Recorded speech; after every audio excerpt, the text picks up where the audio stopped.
We were actually in the middle of the desert. Josh, Sky. Yeah, Josh and Sky. Good start. We actually broke down in the middle of the Savannah Way in the Northern Territory. You ever been to the border yet? Yeah. No, we went over the border. And we got stuck in the middle of nowhere at a place called Hell's Gate. And so did somebody else who happened to have a Conqueror. And I was interested in it. It looked different. I'd never really seen anything like that before. And then Josh was like, oh yeah, they're like really good. And his eyes kind of lit up because I had taken notice in a camper.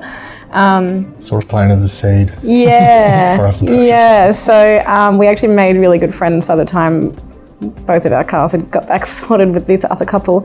And we ended up actually camping there the night with them, and they cooked for us in the kitchen, and we got to really check out the camper and stuff like that. So that kind of started the Conqueror thing. And then we obviously started to look for a camper ourselves, and obviously that one came to mind. So we came and had a look at it, and yeah, she fell in love with it. And even though they are imported, they've fitted out in Australia with a lot of Australian brands. Yeah. So like Red Arc, Airbag Man, and they drive. And they all have their own aftermarket, so after sales service as well, which comes with it, which is really good. So that was another thing that tipped us towards this as well. Yeah. When we were talking about getting a camper, I like roughing it when I go camping, and I didn't want to feel like we weren't camping anymore.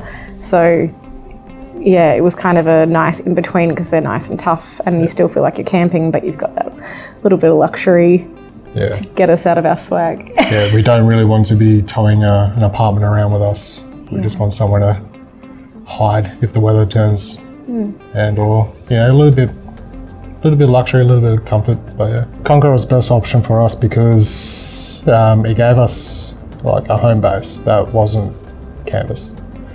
So if the weather turned, we could pull the roof down, pull the awnings in, and we're in our own safe little cocoon. The hard shell was a big thing as well. If you go camping and the weather is terrible, you're having a terrible time.